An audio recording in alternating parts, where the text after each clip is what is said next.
ازيك يا اصحابي؟ اخباركم ايه؟ يا رب تكونوا دايما بخير. معانا شويه اخبار تفرح الواحد.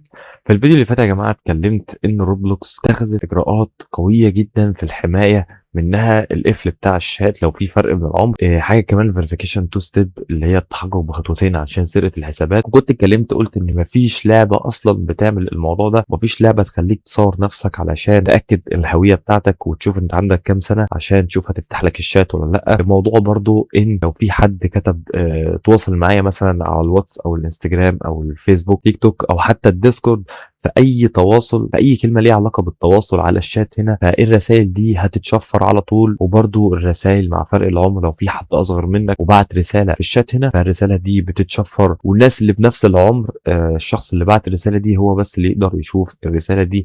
وانا برضو نفس الكلام عشان انا اكبر منه في العمر مثلا او اصغر منه في العمر وبعت رساله، والشخص اللي اكبر مني او اللي اصغر مني ده الرساله ده هتتشفر. ويلا بينا نخش على الفيديو النهارده يا جماعه، وهو ان مصر بتراجع نفسها في قرار حجب روبلوكس في مصر. وطبعا يا جماعه انا مش جاي الكلام من عندي، صفحه القاهره عندنا في مصر نزلت الكلام اللي انتم شايفينه ده، وملخص الكلام ده كله ان مصر بتراجع نفسها في القرار ده، لان روبلوكس زي ما قلت لكم ان هي نزلت نظام حمايه قوي جدا جدا جدا، انا ما شفتوش في اي لعبه غير روبلوكس. اللي انا عايز اقوله لك في الفيديو ده ان مصر بتراجع قرارها في حجب روبلوكس في مصر. قبل ما نقول الحاجات دي يا جماعه، اشتركوا في القناه وفعلوا زر الجرس وتابعوا فيديوهاتي عشان ما يفوتكش الاخبار اللي انا بنزلها دي. انا بنزل اخبار في روبلوكس عموما واخبار في بلوكس فروت بالاخص. تمام. وعايز اقول لكم كمان يا جماعه ان انا عامل جيف اواي على 200 روبوكس. الجيف اواي دي هتخلص قريب جدا ان شاء الله.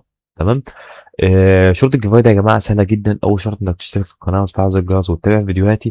تاني شرط ان انت تكتب لي اسمك في الكومنتات في لعبه روبلوكس عشان لو انت كسبت اقدر اتواصل معاك وابعت لك الروبوكس بتاعك. ده زائد كمان ان انا بعمل اتنين جيفاي مش جيفاي واحده. والجيفاي التانيه لو انت بتلعب مع بلوكس فروت فانا عامل جيفاواي على اي فاكهه بيرم انت تختارها في بلوكس فروت. فما تفوتش الجيفاواي دي. شروط الجيفاواي دي سهله جدا زي ما انا قلت لك. وحاجه كمان مش من شروط الجيفاواي، سيرفر ديسكورد بتاعي اسفل الفيديو. ادخل سيرفر ديسكورد لان حرفيا انت هتستفاد فيه في حاجات كتير قوي قوي قوي، لان حرفيا كلنا كوميونتي في بعض وبنساعد بعض. يلا بينا نتكلم في الموضوع بتاع ان مصر بتراجع قرارها في موضوع حجب روبلوكس في مصر.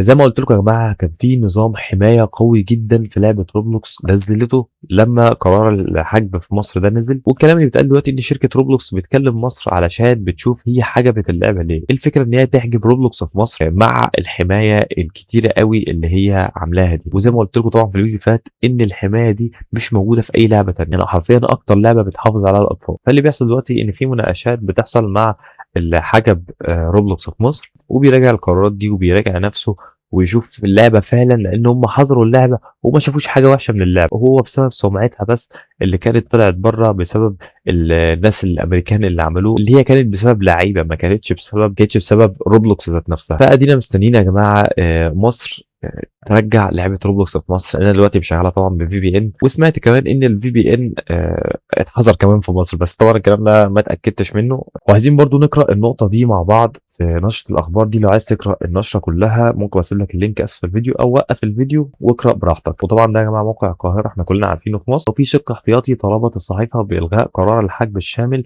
واستبداله بتدابير حماية أقل تعقيدا تتفق مع الضوابط الدستورية ومبدأ التناسب، من بينها تقييد الدردشة مع الغرباء، تغذية الحسابات القصرى اللي هي الحسابات الصغيرة، يعني العمر الصغير، وحظر الرسائل الخاصة من الأصدقاء أو غير الموثوقين، وقصر التواصل لمن هم دون 16 سنة، اللي هي الناس اللي أقل من 16 سنة، على اتصالات موثوقة، وإخضاع فتح خصائص الدردشة والصوت والرسائل لتحقيق عمر تدريجي.